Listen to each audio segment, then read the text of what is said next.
Well, for over 130 years, a home sitting just off the water in Ocean Springs has weathered powerful storms, influenced modern architecture, and held stories of the Mississippi Gulf Coast's past. That's right. In this month's Hometown History, WXXV's Megan Fayard takes us to the historic the-charnley-norwood-house. Hometown History with Megan Fayard.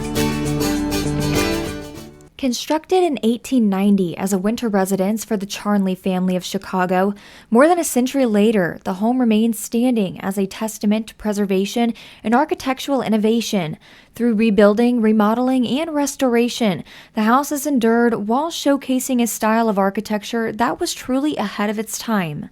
So the house was initially built in 1890 as a winter vacation residence for a family from Chicago, the Charnleys.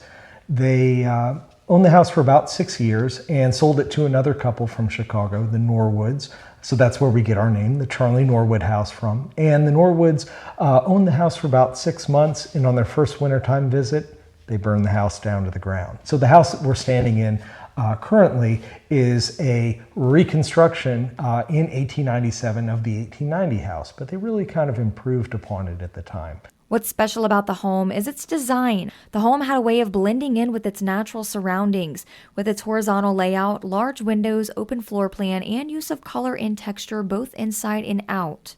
You can see how it blends in with the land. Can Absolutely. you explain that a little bit? Yes, so the house is a great early example of what's known as organic architecture. This is architecture that's inspired by the landscape that the building sits in. So we see, strong connection between the horizontality of the house and the horizontality of the Mississippi Gulf Coast. We see a lot of improvements to the house made by the Norwood family that go along with that idea of organic architecture. That's when we see the introduction of the curly pine to the house. It really goes along with that, using nature as the decoration here in the home, as opposed to painting it or putting wallpaper on the walls. This is very different than things that were being built at this time. I think that really shows how special the Mississippi Gulf Coast is and how it was a really big inspiration for what we have as modern architecture today.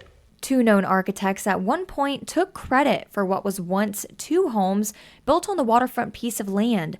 Chicago architect Louis Sullivan, the father of the skyscraper, who owned one of the homes, and his young draftsman, Frank Lloyd Wright. The architect Louis Sullivan, he was an architect working in Chicago at the turn of the 20th century, and he wanted to kind of get away from work for a while, get away from the cold weather in Chicago, and so him and his friends, the Charnleys, purchased adjacent plots of land down here on the Mississippi Gulf Coast to build these vacation homes. Now, at the time, working for Louis Sullivan was a young draftsman by the name of Frank Lloyd Wright, who is arguably a lot better known than Sullivan. But Frank Lloyd Wright was a very young draftsman working at Adler & Sullivan at this time. So while we're not really sure what his involvement is in the house, we got to ask ourselves, why was Frank Lloyd Wright so insistent that he had designed a little house in Mississippi that nobody had ever seen or heard of? In 2005, Hurricane Katrina swept the home off its foundation and heavily damaged it. The home sat in that condition for years until the state purchased it in 2011, and restoration work began shortly after. Unfortunately, Louis Sullivan's home did not survive. Where was the house at post-storm? So the home was very badly damaged by Hurricane Katrina. We had about 4 feet of water here inside the home during the storm. That much water coming through actually forced the house off the foundation about 8 feet to the north. So it wasn't until a few years later that the house was picked back up off the ground, moved back to a new foundation in the original location, and stabilized in preparation for a future restoration project. The Charnley-Norwood-house is now overseen by the Gulf Coast National Heritage Area and is open for public tours, giving those from near and far the chance to step back in time.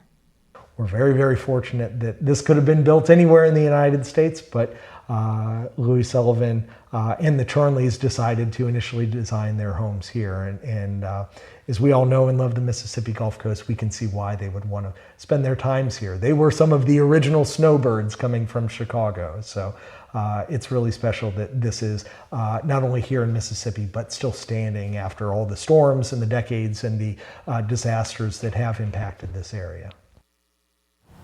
That was RWXXV's Megan Bayard with this month's Hometown History. Up on your screen right now is her email. If there's a historic person or place that you want to hear more about, send her a message.